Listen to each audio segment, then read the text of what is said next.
Hola, buenos días. Soy la doctora Ana Belén Dávila. Sí, me estoy listo. Bueno, vamos a empezar con el siguiente tema. A mí me toca hablar un poco de lo que es la isocinesia balística y la isocinesia clásica. ¿Ok? Yo soy la doctora Ana Belén Dávila de Medicina Física y Rehabilitación y tengo la alta especialidad en Fisiología Clínica del Ejercicio. Trabajo actualmente en el Hospital 20 de Noviembre con el doctor Pave y llevamos a cabo el curso de isocinesia en el 20 de noviembre. Bueno, vamos a ver qué es la isocinesia. Bueno, dentro de Contrex va a tener diferentes métodos isocinéticos. Tenemos el isocinético clásico y el isocinético balístico y además vamos a manejar el isotónico, el CPM y diferentes formas. Nosotros nos vamos a enfocar ahorita en el clásico y en el balístico. ¿Pero qué es balística? Para entender la balística tenemos que ver cómo funciona una bala o cómo es el lanzamiento de una bala. Esta bala va a tener una trayectoria y esta trayectoria no necesariamente nuestro objetivo es la altura, sino la distancia. Normalmente lanzamos una bala o un cañón, llega a un punto alto y finalmente decae. Entonces, la balística es la ciencia que estudia los cuerpos lanzados y describe los procesos que afectan a un cuerpo que se mueve libremente en el espacio. ¿Cómo lo vamos a ver en isocinesia? Lo que va a ser el método balístico es algo muy similar a cuando alguien lanza un martillo en las competencias olímpicas. Si ustedes ven, esta persona va a hacer diferentes giros en su mismo punto y finalmente sale disparada la bala. Esta bala va a tener una trayectoria y una longitud. ¿Okay? A este movimiento, todo movimiento que gira y va a estar girando, dando un círculo a cierta frecuencia en el mismo tiempo, se le llama movimiento circular uniforme. Este movimiento va a generar una velocidad, que es la flecha azul. Esta velocidad va a ser lo que es la balística. Pero para generar esta velocidad necesitamos generar fuerza para que se pueda mover la bolita roja. Y esta fuerza necesita una aceleración. Entonces generamos una fuerza y una aceleración centrípeta, que va en sentido contrario al radio del círculo. Y finalmente logramos mover nuestra bolita roja y va a salir disparada una velocidad. Debemos entender esto porque si no lo llegamos a captar no vamos a entender qué hace el método balístico. Lo que yo busco con el método balístico es dar un subsidio. Este movimiento circular uniforme me lo va a estar haciendo mi isocinético, o sea, la parte del dinamómetro. Este dinamómetro me va a dar un subsidio y quitarme la inercia. Cuando yo empiezo a hacer el movimiento en mi aparato isocinético, lo que hace es darme un empujoncito. Un ejemplo es, cuando yo estoy parado en un coche y quiero pasar un tope, pues primero estoy parado y acelero y tengo que pasar el tope. Y es muchísimo más fácil a que si me voy un poquito para atrás, agarro un poquito de velocidad y paso ese tope. Es más fácil pasar ese tope. Tengo un empuje inicial donde estoy suprimiendo la inercia. Ya no tengo que romper la primera ley de Newton, que es la inercia. Entonces voy a poder lograr llegar a esta velocidad, voy a poder lograr mayores aceleraciones sin gran complicación. ¿Cuál es el problema aquí? Es que llegan los pacientes recién lastimados. Nosotros trabajamos mucho con pacientes con alguna patología, no tanto con deportistas. Y es muy simpático ver que ellos llegan al área de isocinesia y ven el aparato y te dicen, oye, apenas estoy caminando y me vas a subir a esto. Pues sí los voy a subir y los voy a ayudar, pero yo estoy consciente de que el aparato se va a adaptar al paciente, por lo tanto lo va a poder vencer. Pero hacerles entender eso muchas veces les da miedo. Y aquí es cuando nos ayuda mucho el método balístico. Como es un subsidio al inicio del movimiento, el paciente se sienta, ya no tiene que romper la inercia porque tiene esta pequeña ayuda y avanza. Es muy importante entender que este subsidio no es durante todo el movimiento. El subsidio es al inicio del movimiento y cuando voy a hacer el cambio. Por ejemplo, si voy a hacer una flexión y extensión de pierna, este subsidio sucede al inicio de la extensión y cuando hago el cambio de extensión a flexión. Y ahorita lo vamos a ir viendo. Bueno, ¿Qué va a sentir el usuario o el paciente cuando se suba al método balístico en la isocinesia? Uno, pues ya se los comentaba, es esta facilidad para poder romper la inercia. Dos, si el paciente tiene poca fuerza, bueno, sabemos que para subirlos hay un isocinético de que deben de tener por lo menos 3 de fuerza. Y ya con esto, pues me lo va a vencer, ¿no? Pero si tienen poca fuerza o lo sentimos un poco débil o muy inseguro, ellos lo van a agradecer bastante. Uno, el método balístico trata de imitar nuestros movimientos funcionales. Es muy complicado que un aparato de robótica haga los movimientos como nosotros lo hacemos cuando caminamos. O sea, nosotros no pensamos, voy a flexionar con el cuádriceps o extender, ¿y qué va a hacer mi isquiotibial? O sea, lo hacemos en automático. El método balístico nos ayuda a hacer un poco este movimiento funcional. Ahora, yo les comentaba, cuando empezamos a hacer todos los entrenamientos isocinéticos, vamos a ver diferentes tipos de curva, como lo comentaba el doctor Felipe. Estos tipos de curva, podemos ver curvas en las que el paciente está haciendo cada repetición. Cada línea roja es una repetición del paciente y esta es una gráfica de un entrenamiento. Si vemos en la gráfica de arriba a la izquierda, vemos que cada repetición es desigual, tiene muchas ondulaciones. Esto nos está hablando que hay una incoordinación muscular muy importante. Lo que busca el balístico es ayudar a que esta gráfica se limpie y se vea muchísimo más bonita, como lo vemos en la otra gráfica. O sea, esta es una gráfica con un método continuo y la gráfica de abajo es una gráfica con un método balístico. Para que me entiendan, cuando yo les hablaba del subsidio, el subsidio se da en esta parte, en la parte inicial y en la parte del cambio del movimiento o la parte final, ¿ok? Ahora,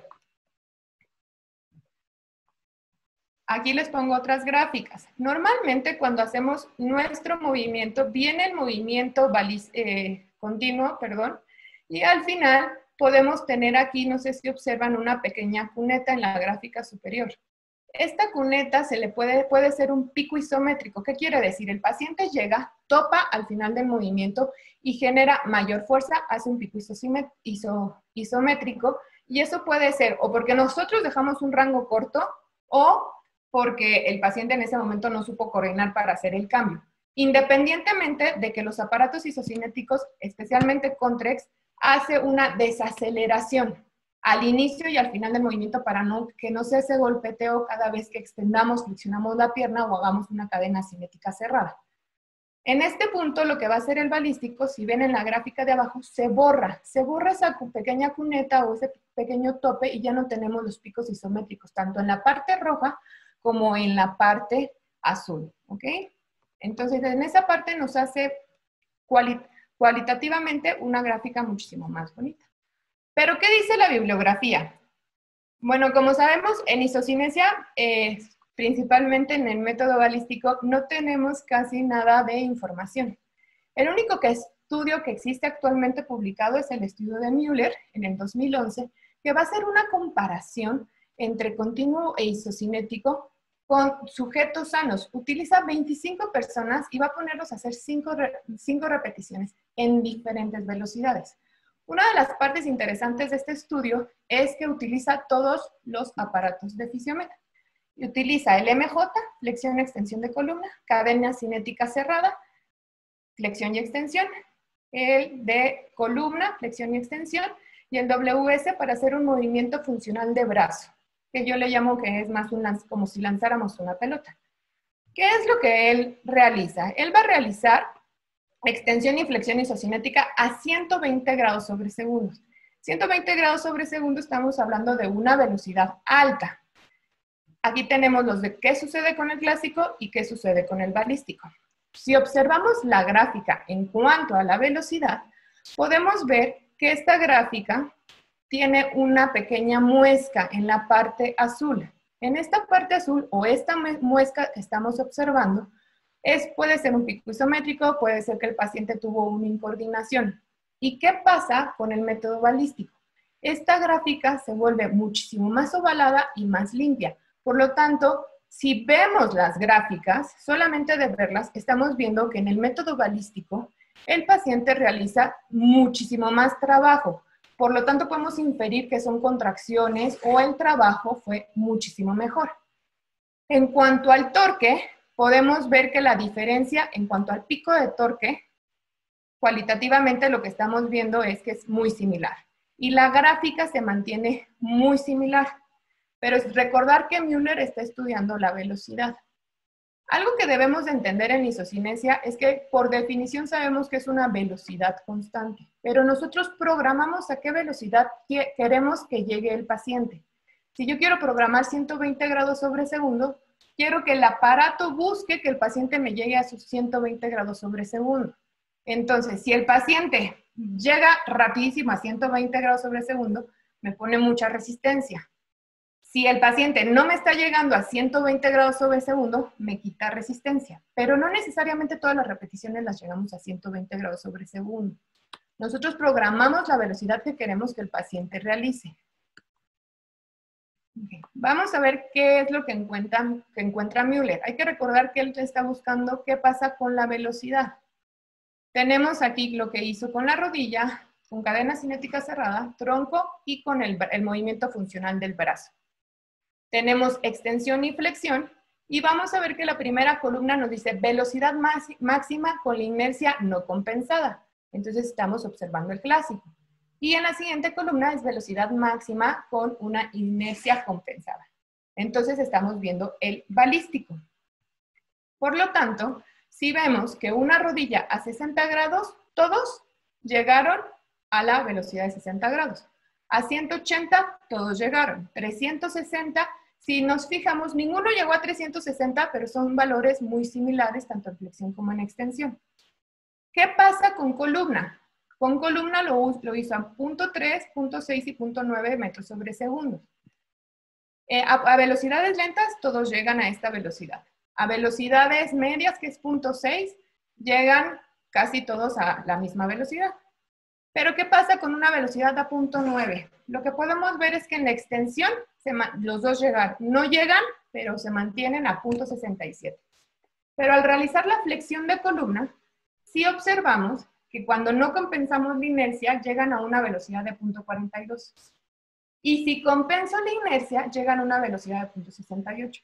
Por lo tanto, podríamos decir que está funcionando a una velocidad alta muchísimo mejor el balístico. Perdón, esto fue en cadena cinética cerrada. Luego con tronco, ahora sí columna, pasa exactamente lo mismo a una velocidad alta con inercia compensada. Llegamos a los 120 grados sobre segundo.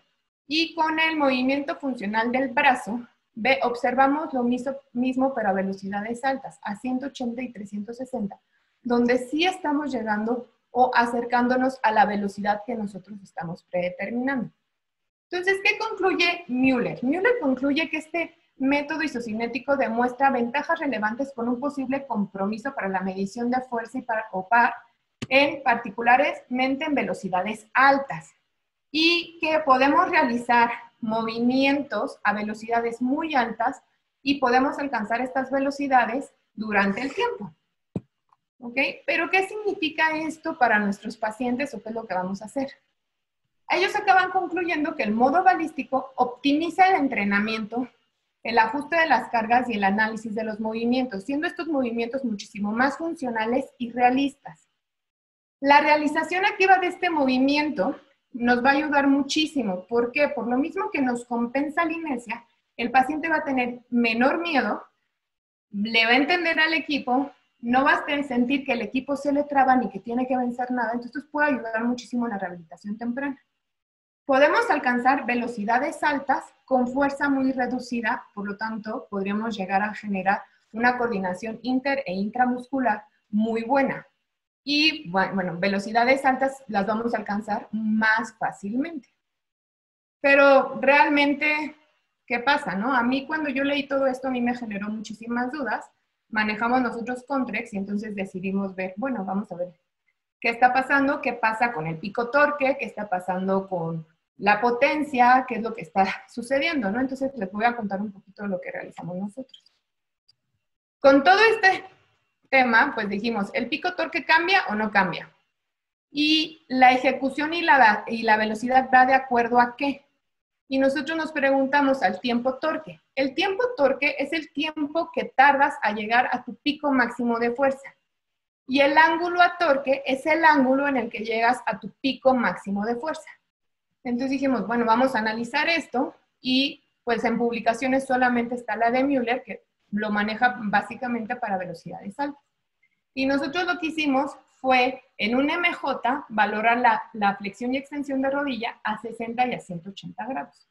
Medimos más de 180 piernas. Aquí utilizamos a adultos jóvenes sanos y hicimos test y retest. Lo citamos una vez donde hacíamos 6 repeticiones a 60 grados, 10 repeticiones a 180 grados y 5 repeticiones en excéntricos.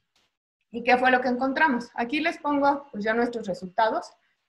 Les pongo la P y la T de student para que vean cuál es estadísticamente significativo, pero lo que quiero es que analicen los números y se den cuenta de varias cosas. Porque me dice que es significativo el pico de torque en flexores en extensión, pero si vemos que el clásico llega a 104 y el balístico llega a 100, realmente no es una diferencia tan grande, ¿ok? O sea, sí necesitamos ser un poquito más objetivos. Estoy de acuerdo que la P es muy importante, pero tenemos que ver también qué son, qué está generando, si el cambio realmente es muy significativo. Y lo que nos dimos cuenta es que se mantienen muy similares. En cuanto a extensión y flexión en concéntrico de rodilla, el clásico y el balístico se mantuvo en 4 newtons, muy similar.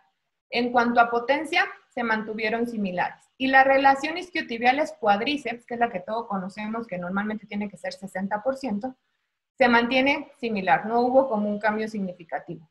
Hicimos también la relación de isquiotibiales excéntricos contra cuádriceps, que para nosotros es una relación funcional, porque es como caminamos, está en 66 y 64. O sea, nos está diciendo que con el clásico llegas un poco más.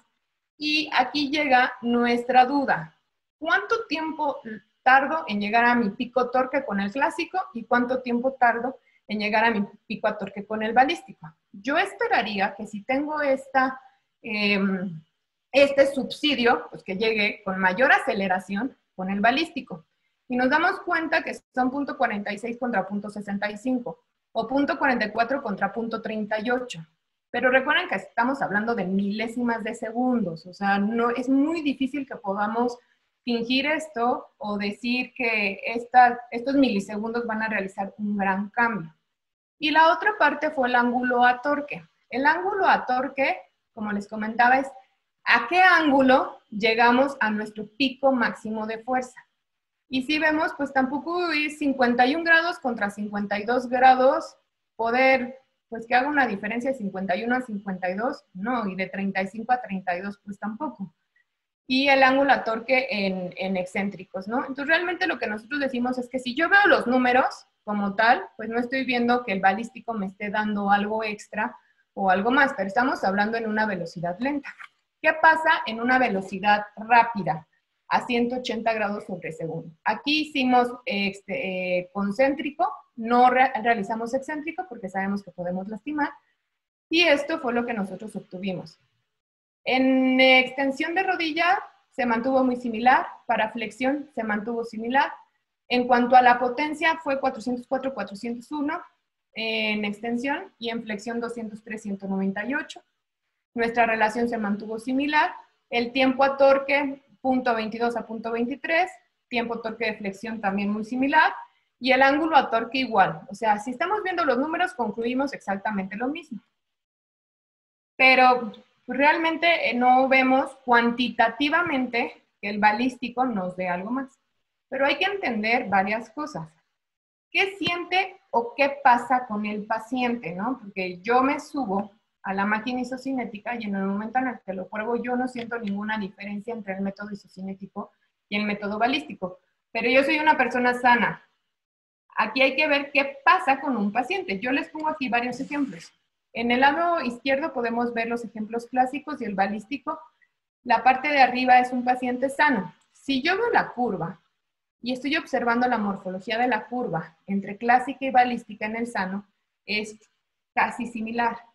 Y en este paciente que era una gonartrosis, podemos ver que si yo hago mi curva clásica y mi curva balística, se mantiene igual muy similar. Pero hay algo muy importante que podemos ver en isocinesia, que es la inhibición recíproca. Podemos observar la inervación recíproca aquí, cuando hacemos el cambio de una extensión a una flexión. Cuando yo meto la opción de filtrado, voy a tener aquí un espacio. Este espacio, perdón, adelante. Este espacio me habla de cuánto tiempo es lo que yo tardo en llevar a cabo esta inhibición recíproca. Y en el balístico, este espacio disminuye. Y esto puede deberse a este subsidio o a esta compensación de la inercia que está sucediendo. Este es otro paciente donde se puede observar mejor cualitativamente los cambios, ¿no? A una velocidad rápida. Esta velocidad rápida, si lo vemos en el sano, básicamente la curva es muy similar, pero en el enfermo sí se limpia y sí se pule la curva. Por lo tanto, estoy logrando mayor trabajo, mayor área debajo de la curva y el paciente lo va a sentir. Y ahorita les voy a ir comentando varias cosas. ¿Qué pasa? Cuando nosotros subimos a los pacientes que nos dicen que no sienten ninguna diferencia, pero les voy a contar de un caso clínico. Esta es una señora de 71 años, ella es obesa, es hipertensa y está posoperada de una artrosis total de cadera derecha. Cuando la subimos tenía 6 meses posoperada. Y lo que decidimos hacer con ella ya había terminado su trabajo de rehabilitación. Íbamos a meterla ya a lo que es la isocinesia y la metimos a un LP, que es una cadena cinética cerrada, unilateral, y metimos la velocidad a 0.1 y a 0.3. Y quiero que vean esto. Primero vamos a calificar las curvas. En el lado derecho vamos a ver la extensión, la cadena extensora. En color rojo vemos la curva clásica, a punto 1. Y quiero que la comparen con el color verde, que es la curva balística. Ay, Dios. Entonces, en la curva verde, toda el área que se encuentra por debajo es el área de trabajo. Y podemos ver que la curva verde es muchísimo más bonita que la curva roja. Si yo describo la curva roja, la señora empieza a acelerar, llega un pico torque, hace una pequeña meseta y posteriormente cae. En cambio, en el balístico, la señora sube, llega un poquito más tarde al pico torque, pero me lo mantiene por más tiempo y posteriormente cae. ¿Qué es lo que yo quiero? Esto, que el paciente me mantenga o tengamos una meseta para que ella trabaje mejor, me haga un mejor trabajo, una mejor área sobre la curva y podamos generar una mejor coordinación inter e intramuscular. Si lo vemos en la gráfica de flexión, que es la gráfica a la derecha, tanto la curva roja como la curva verde se comportan muy bien. Bueno, vamos a regresar. Entonces les estaba diciendo que si vemos estas gráficas, podemos ver que a una velocidad lenta, en un paciente como esta señora, sí nos mejora muchísimo la gráfica.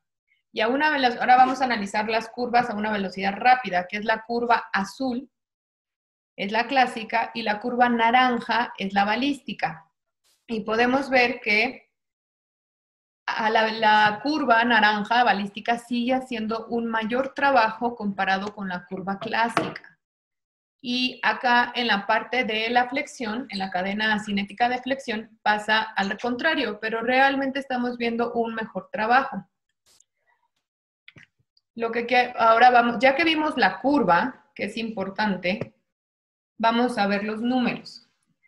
Si generamos un pico torque en clásico, en este caso la señora sí genera un mayor pico torque en la balística y lo estamos viendo desde el inicio analizar la curva, igual que en la parte a una velocidad rápida. En la flexión, pues realmente se mantiene muy similar. La fuerza media es aquí, son detallitos que a nosotros nos empieza a llamar la atención y sí son cosas que a nosotros nos gustaría estudiar posteriormente con los pacientes con algún tipo de patología. Si vemos la potencia, que recordemos que es potencia, fuerza por velocidad, vemos que los pacientes logran una potencia alta o nos ayudan un poquito más a adquirir la potencia en la cadena extensora en una velocidad lenta. En una velocidad alta se mantiene muy similar. Y vamos a ver quién alcanza la velocidad, que realmente es una de las cosas que necesitamos. Y en la velocidad clásica alcanzó el punto 1, en ambos agarra el punto 1, en clásico y balístico, y a una velocidad alta que queremos 0.03, vemos que le cuesta todavía trabajo poder realizar esta aceleración. Y aquí vemos qué pasa. Esto ya es ir analizando cada repetición. Y esta es la parte clásica. Miren la gráfica que me estaba haciendo la señora y vamos a compararlo con una gráfica balística. Si vemos, sí se pule muchísimo la gráfica y nos hace un mejor trabajo cuando estamos viendo en conjunto todas. Si analizamos curva por curva, vemos que la paciente sí realiza curvas muchísimo más bonitas con la balística comparada que con la clásica. A una velocidad rápida, aquí, vean la curva, vean el espacio de inervación recíproca y cómo es un poquito la curva, pues sí, cae sobre la misma. Y la balística sí. En la balística nos ayuda mucho a limpiar la curva, a que las repeticiones sean más similares independientemente de los números. Aquí lo que estamos viendo es que la persona o nuestro paciente sí nos trabaja mejor con balístico. Y se los voy a demostrar. A ver, aquí está. Vamos a empezar con el video. Este es a punto 1. Y si vemos cómo le cuesta a la señora, ella jala, como que se traba, y le cuesta trabajo volver a realizar la extensión y luego la flexión. No sé si llegan a observarlo, que sí tiene un poquito de dificultad en hacer los cambios o al iniciar el movimiento. Vamos a ver qué sucede o cómo se comporta con la balística. Vámonos, fuerte arriba, fuerte abajo. En la balística, si ven, ya no sucede ese trabe que tenía al iniciar o al realizar el cambio del movimiento. Lo hace muchísimo más fácil, más liviano y más continuo. Y eso es algo que te agradecen los pacientes, porque ellos, como les comentaba al inicio, ven el equipo y de verdad llegan apanicados y dicen, yo no voy a subir ahí porque no puedo hacerlo. Y en el momento en el que sienten esta pequeña ayuda, para ellos pues te lo agradecen muchísimo. Vamos a ver qué pasa a una velocidad .3. Aquí estamos con la modalidad clásica. La paciente parece que lo está haciendo muchísimo más continuo, no se traba, pero cada repetición que pasa, empieza la fatiga y empezamos a ver que le cuesta trabajo al realizar los cambios o al iniciar el movimiento. Ella empieza a sentir como que pesa el equipo. Vean, en balístico, empieza a ser muy continuo el movimiento y si continuamos haciendo todas las repeticiones, la señora se mantiene muy similar. Entonces, sí, los números tal vez nos dicen una cosa, pero clínicamente o viendo cómo se comporta la gráfica, son gráficas muchísimo más limpias. Son para el paciente este subsidio y esta ayuda les cae como anillo al dedo, les ayuda muchísimo y lo sienten. Es importante también saber que todos estos cambios para ellos son muy importantes. Nosotros, si subimos una persona sana, puede que no esté tan consciente de este pequeño subsidio o esta pequeña ayuda al realizar el movimiento. ¿Por qué? Porque estamos sanos, nuestros mecanorreceptores funcionan perfectamente. En cambio, en alguna persona que tiene alguna lesión o alguna dificultad, sí le puede generar un cambio muy, muy significativo y para poder realizarlo. Nosotros terminamos concluyendo que tienen que probar el equipo. Quien tenga Contrex tiene que sentir el método colásico con el método balístico para ver si sienten alguna ayuda o no. Se tiene que individualizar. Nosotros subimos pacientes sin decirles, les metemos clásico, les metemos balístico y les preguntamos cómo se sienten, observamos números, observamos curvas y al mismo tiempo, pues la sensación del paciente y ver con cuál nos está trabajando mejor. Falta mucha investigación, tanto clínica, en la parte clásica y en la parte balística. Nosotros ahorita sí estamos utilizando clásico y balístico no solo para medición, sino también para entrenamiento. Es un método que tiene mucho que estudiarse, mucho que se puede explotar y es algo que tiene el Physiometric Contrex positivo y hay que estar viendo que cumpla pues todo esto y que esta compensación a la inercia sí nos ayude. Bueno, pues muchas gracias. Aquí yo les pongo de verdad, nosotros sí nos subimos al equipo. Este es en el 20 de noviembre y hacemos todo, lo probamos todo. Acá tenemos varios pacientes que hemos trabajado, desde neurológicos, pacientes con alguna otra patología, lumbalgias, amputados, y le hemos metido tanto método clásico y balístico, y seguimos buscando pues investigación. Muchas gracias. Le dejo el espacio al siguiente ponente.